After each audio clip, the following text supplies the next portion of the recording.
We all like to think we have a pretty solid moral compass, that we can tell right from wrong. But what if that compass isn't as strong as you think? What if I told you it could be completely shut off by a simple psychological trigger? Today, we're taking a deep dive into that trigger, into the anatomy of obedience. So let me just ask you something straight up, and I want you to be really honest with yourself here. Would you personally hurt an innocent person just because some random voice on the phone, someone you've never met, never even seen, told you to do it? Now, I'm guessing your immediate gut reaction is, no way, absolutely not. But here's the thing. Decades of psychological research and some really disturbing real-world events, they all point to a much more chilling answer. They suggest that you're probably lying to yourself. Now look, this isn't about being a bad person. It's about a mental switch that can flip in almost anyone's brain. It's called the agentic state. It's this weird psychological space where you basically outsource your conscience to someone you see as an authority figure. You stop being you and you become, well, an instrument for whatever they want. So this all sounds pretty theoretical, right? Well, let's make it real. Painfully real. We're going to break down the anatomy of an actual nightmare and see just how a single phone call can turn regular people into something they never, ever thought they could be. The whole manipulation is just brutally simple, and that's why it works so well. It's a three-part hook. First, the caller establishes authority. This is Officer Scott. Bam! That immediately triggers our deep-seated need to obey. Then, urgency. The police are on their way. This creates pressure. It stops you from thinking clearly. And finally, a crime. She stole a purse. And just like that, you have the moral justification you need to act. And that simple hook led to this.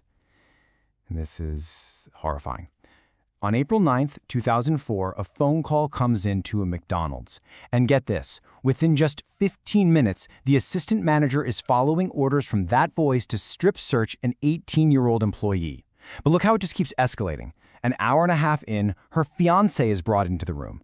By the 2-hour mark, he's being ordered to assault the young woman. This whole nightmare, orchestrated by a voice on the phone, went on for 3 whole hours.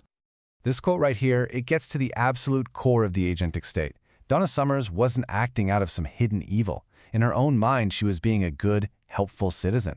As she said later, "I thought I was helping the police." She had completely handed over her own moral compass. And please don't think for a second this was some freak, one-off incident. It wasn't. The caller ran this exact same scam on over 70 different restaurants all across the country. This wasn't a fluke. It was a repeatable, predictable exploit of a fundamental flaw in human psychology. So, this brings us to the big question, right? Why? Why are we so vulnerable to this? Well, the answer is buried deep inside our brains. It's some very, very old programming that's still running the show. It really all boils down to something called the hierarchy instinct. You got to remember, for millions of years, our survival depended on sticking with the tribe, and that meant listening to the alpha, the leader. If you questioned the boss, you got kicked out, and getting kicked out meant you were probably dead. So evolution literally wired a switch into our brains to obey authority. And here's what that switch actually does inside your head. Normally, you're in what's called an autonomous state. Your prefrontal cortex is humming along, you're thinking critically, you feel responsible for your actions. But when you perceive a legitimate authority, you can flip into the agentic state. Your prefrontal cortex literally powers down. Critical thinking goes offline, and that feeling of personal responsibility? Gone. It's just, I'm following orders. This huge gap between who we think we are and who we actually are, we've had proof of it for decades. In the famous Milgram experiment, almost no one believed they would obey orders to deliver what they thought was a fatal electric shock. But in reality, a staggering 65% of people, they went all the way to the end, just because a guy in a lab coat told them to. It's really easy to dismiss studies like that. To say, oh, that's just a lab, that wouldn't happen in the real world. But it does. That's the whole point. The McDonald's strip search scam was the Milgram experiment playing out in real life, with a phone and a fast food uniform. The threat is absolutely real. Okay, I know this is all pretty unsettling, but knowledge is power. The good news is, you are not helpless. Once you know how the trance works, you can learn how to break it. So let's arm you with a mental toolkit for resisting this kind of malicious authority. So how do you fight back? Here's a simple 3-step protocol to run in your head. First, verify before action. A confident voice is not a credential. The single best thing you can do is hang up and call back an official public number. Create some space to think. Second, the moral override. You have to remind yourself, I am responsible for what I do. Just following orders is never a good enough reason. And third, the circuit breaker. Notice when things are escalating slowly.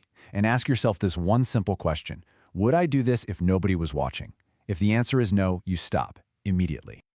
So from now on, be on the lookout for these red flags. Someone creating extreme urgency, telling you to do it now, trying to isolate you, keeping you on the phone so you can't think, making small requests that get bigger and bigger, appealing to their authority without any real proof. These are all classic signs that you're not being led, you're being manipulated.